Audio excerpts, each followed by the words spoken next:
everything so perfectly for you, and your entire lifetime He's taking care of it.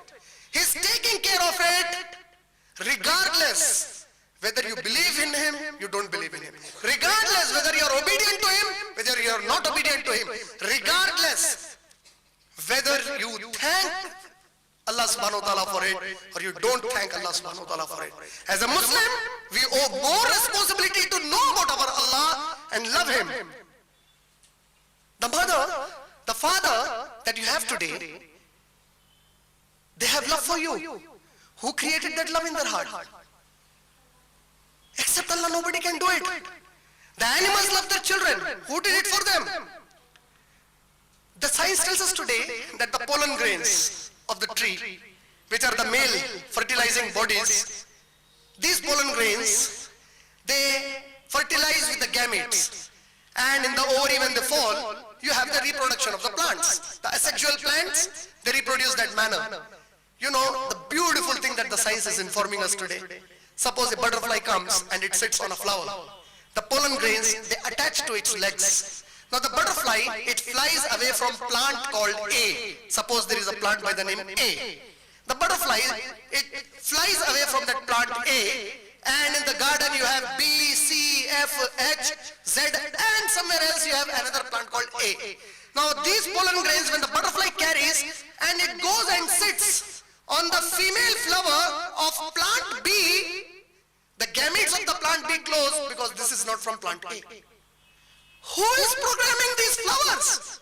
The pollen grains, they do not drop away from the butterfly's legs because they know this is not the same breed of the plant. Who programmed this? You expect those deities to program the butterfly like this? You expect those deities to program these pollen grains not to fall in, this is B, this is C, this is A? Who is doing it? There are pollen grains carried for 200 miles plus by the wind. The wind carries the pollen grains more than 100-200 miles, and you know, when they fertilize after 100-200 miles, you get trees like the coconut tree and the palm tree. Imagine the size of the tree and the strength of the tree, but look at the way they are fertilized by Allah subhanahu wa ta'ala. The way they are in deserts. The palm trees are in deserts.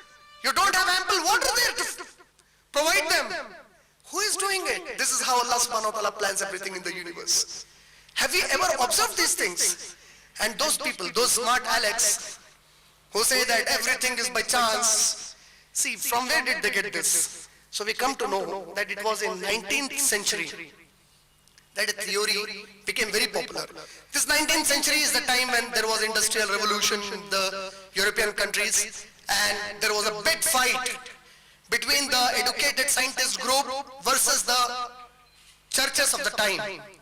So now, all the time, these churches had an opposition with the scientists.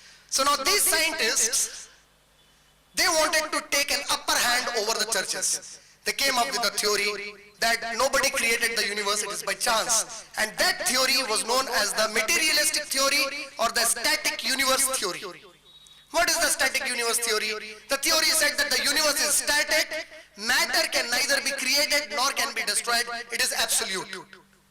It can only be transformed into different shapes. The transformation in different forms will happen for the matter, but it was not created, it was not destroyed. Unless in 1915, Einstein, he propounded a theory, a very popular theory called the theory of relativity. In the theory of relativity, for the first time, Einstein expressed the thought and he said that no, this universe is not by itself. He said that not only the universe has been created, but the time is also created. Both time and the space is created. Both of them are created. The moment he said that, all the scientists of his time, they started barking at him, I would say. They started haranguing him. They said, what are you saying, Einstein? What are you saying? We have this belief. You're coming up with something new that is again compatible with the religious belief of the people of the older times. No, this is not right. So immediately Einstein was a little afraid. He said, I throw my theory. No, it was the biggest mistake of my life. That's not right. He discarded the theory. He said, no, I don't want to make further research on it. He stopped it. But you see, there was another scientist by the name Georges Lamartine from Belgium. And this Belgian scientist, he said, let me make more research on theory of relativity. And he started to make research till he died away in 1966. And he got a great support from the Hubble's telescope, and he started to say that Einstein was absolutely right when Einstein said that this universe was created and it is not by itself.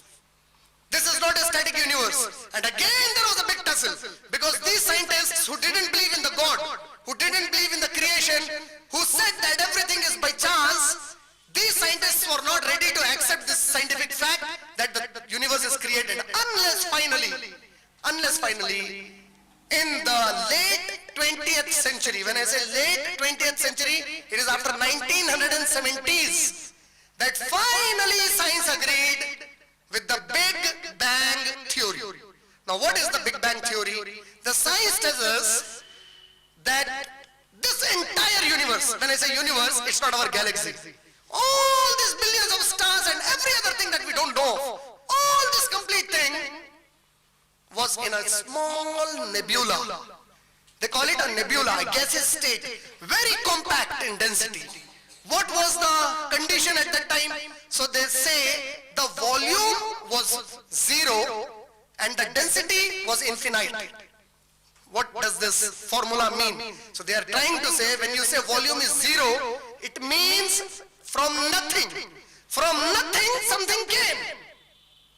There was nothing, meaning matter didn't exist, nothing was there. From nothing something came. So the science agrees today that yes, it is created and there is a power who created it. This was the state of the universe at time t equals 0, over 13 billion years ago. It is from this starting point that everything we are familiar with came into existence. Protons, neutrons, stars, galaxies, even space and time itself are here. At time t equals 0, this point began an unprecedented inflation. In this instant, time and space were born. And this event has become known as the Big Bang. And Einstein, he gave a statement upon the theory of relativity. He stated about this universe and he said, though he did not believe in a personal God, he was not a practicing religious fellow, but he gave a statement which is there in his observations. The name of that observation is The World as I See It, published from New York in the year 1931. Einstein stated that a very superior intelligence, as compared to it, all the systematic thinking and acting of all the human beings is utterly incomparable to this superior intelligence. This intelligence who created everything, he called it intelligence. He was shying off to call God. He was shying off to say creator. He said an intelligence, there is an intelligence, a very superior intelligence, where he says if all human beings are put together with all their thinking and acting, they are no comparison to that superior intelligence which is responsible for this creation. That is what Einstein had to agree. Then there was another scientist by the name Hugh Gross. Hugh Gross, he said that the chances of this universe coming into existence by itself, the chances of this universe coming into existence by itself is how much? He said it is 1 part of the trillion, and he kept on saying trillion for 11 times. He said it so many times. There is something tried. You know what is a trillion? A trillion is 1,000 billion. A billion is 1,000 million. A million is 10 lakh. And he's saying if something keeps on trying by itself, trillion, 11 times he says trillion, if then maybe it will come. Which science says is impossible. It's something very foolish to say. So many times something can be tried. So he said there is a creator to it. There is another scientist, a very popular agnostic or an atheist, by the name Richard Dawkins. Richard Dawkins, he says that the DNA of the human being, the DNA which is the basic unit of life, the pinhead of our DNA, only the pinhead, not the complete DNA, the pinhead of our DNA has information If that information, that bit of information on the pinhead is published on paper and those papers are spread, you can wrap that published papers 5,000 times around the earth. 5,000 times you can wrap the paper around the earth, and that information that is there on those papers is only on the pinhead of the DNA of a human being. Who can do it except the one who is supposed to create it? You have Stephen Hawking. Stephen Hawking, he doesn't believe. He's an atheist. He doesn't believe in the God. He doesn't believe in the Creator. But yet he says, when the Big Bang happened, just 1 second after the Big Bang. How long is that time? 1 second. I said 1 second.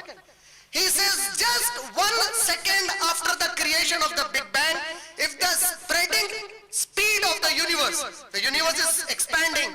If this speed, who says this? Stephen Hawking. He says that, where does he say? In the Illustrated, it is published in the Illustrated, the history of a time in the year 1996 from the New York. He says only 1 second after the Big Bang, the speed at which the universe was expanding, if it is brought down by how many times? By how much speed shall it be brought down? Whatever speed it was traveling by, if it is brought down by 1 million of a million, the universe will collapse. Meaning everything is so perfectly calculated, and you say there is nobody who is creating and maintaining this? The science doesn't agree anymore. The science absolutely doesn't agree today that there is no God. They believe there is a God. But when you say this deity is the God, when you give deities of human forms, when you give deities of animal forms, when you give deities of things which have been created by the God, the science says this cannot be the deity, because the scientist is much more knowledgeable than a common person. He is observing so many things in the universe. He says, how can this deity, someone like us, be responsible to cherish and sustain this? The science has to be explained. What that intelligence, that superior intelligence about which Einstein was talking, is none other than Allah Rabbul Alameen. And Allah began the Quran with that beautiful ayat from Surah Fatiha. Bismillahir Rahmanir Rahim. Alhamdulillahi Rabbil Alameen. All praise be to Allah, the cherisher and the sustainer of the universe. That is what Allah subhanahu wa ta'ala informed us. I would like to end my talk with the ayat, with another ayat with which I started my talk from Surah Fussilat, Surah number 41, ayat number 53, and inshallah on the next Sunday I will discuss more in detail about the miracles of how Allah is cherishing and sustaining us within our own body, and that is what Allah wants us to reflect actually in this ayat from Surah Fussilat, Surah number 41, ayat number 53, in which Allah said, A'udhu billahi minash shaitanir rajim, Sanurihim ayatina fil afaqi wa fi anfusihim hatta yatabayyana lahum annahu al-haq. Avalam yakfi bi rabbika annahu ala kulli shay'in shaheed.